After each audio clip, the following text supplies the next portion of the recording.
Welcome to Worth Reviewing, and this is the MG ZS. In other words, a family car that costs less than £16,000 brand new and comes with a 7-year warranty. So you're probably wondering, what is a sub £16,000 family car like to drive?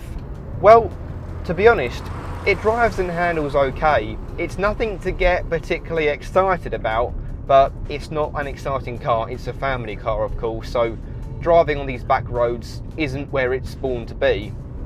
But for a car this size, it feels pretty stable, and just in general, it's all right. What isn't so good is the lack of power. This ZS has a 1 litre 3-cylinder turbocharged petrol engine with 110 brake horsepower. So if I put my right foot all the way down, yeah, there's virtually no power at all. For driving around town, it's okay, but as soon as you put your foot down, if you're on a dual carriageway or motorway, it takes a bit of time to pick up the speed, and there's basically no oomph whatsoever. I know it's a family car, so it's not all about the power, but it just feels so sluggish.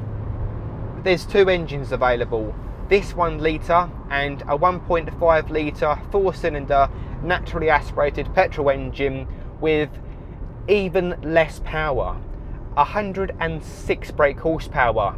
Whoopie-doo. So if you are going to buy a ZS, I would highly recommend getting the 1 litre turbo engine. This ZS has the 6-speed automatic gearbox, which is okay to use, and depending on what model you have, there's also a 5-speed and a 6-speed manual as well.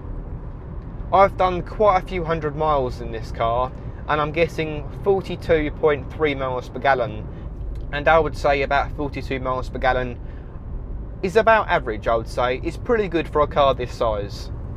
The steering wheel has different feedback settings, so you've got normal, you've then got dynamic, oh yes, which makes the steering wheel a lot heavier, and pressing urban does the opposite, makes it a lot lighter, and you can definitely notice it. And what I do like is that whenever you leave it, let's say for example, leave it in urban, you then finish your journey, switch the engine off, lock your car, do whatever it is you want to do, and come back, it will stay in urban or stay in dynamic or stay in normal, which is good because a lot of cars these days default back to normal whenever you finish your journey. So I like that it keeps that setting that you put it on. So at the front, MG have done a good job with the interior, and as a whole it does look pretty smart. All models get a 10.1-inch infotainment system, which is compatible with Apple CarPlay and Android Auto. The system is fairly responsive, although sometimes it does take a bit of time. So if I go into SatNav, it does take its time. We'll get in there eventually.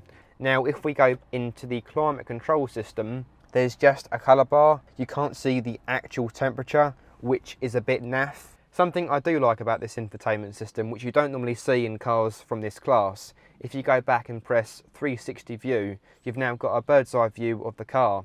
And if you press 3D and to the side, how do I look? And also what I like is there's a USB port at the top of the mirror, so it means you can just plug your dash cam up here rather than having wiring going everywhere all over the interior, and it's a lot less faff. And there's also 2 USB ports down here in the compartment.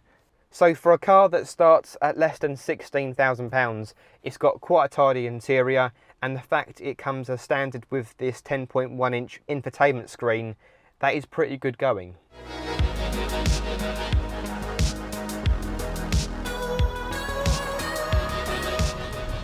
Now there are a few things that I'm not so sure on about this car.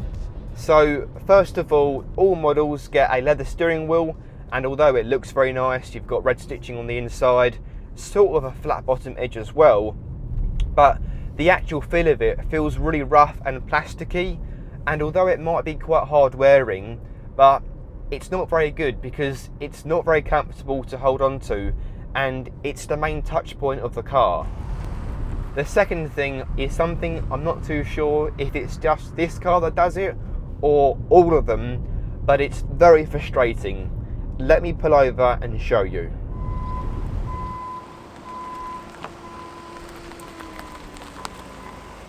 So I've now pulled over to stretch my legs. The handbrake is on, the vehicle is in park, switch the engine off, and the seatbelt unbuckled, open the door to stretch my legs, get out the car, and I've now got, please take your key, please take your key, please take your key.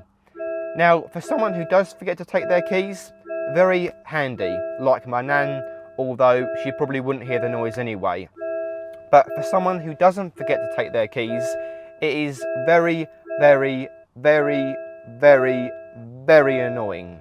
I then close the door, and then the horn goes off 3 times. Bearing in mind the radio was switched off, I then turn the engine back on, and then the radio comes on really loudly. I've then got to press the volume down button about 3 million times to turn it off. And as you can imagine, after a short while, it does get very annoying. The things I really like about the car is the seats are really comfortable. So this model has like leather style seats. They're not proper leather, basically plastic, but even so, they're really comfortable. And I like the fact, whenever you pull over at the side of the road, put the indicator on, stop, and basically the 360 camera comes on automatically so you can see everything around you. And on the centre part of the screen, it zooms in depending on what side you stop at, so you can see how close you are to the curb, so you don't curb your wheels. And if I press the 3D icon, I can see everything around me. I know I've already shown you this, but it's just a really cool feature, so you can see where you are and basically what you're about to crash into. That is a cool feature, I do like that. To sum this car up, there are some niggles I would find frustrating to live with, but most of you will be okay with. The outside looks smart, and I like the fact the inside, all of them get a big 10.1 inch infotainment system, and this car comes with a 7-year, 80,000 mile warranty. Not many car manufacturers I can think of offer that with their new cars.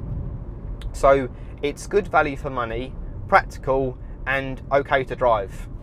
I hope you guys enjoyed watching this review. If you liked it, please give it a like, or let me know down below in the comments what you thought about the car. And if you want to see more reviews like this, then please hit subscribe. Thank you for watching Worth Reviewing.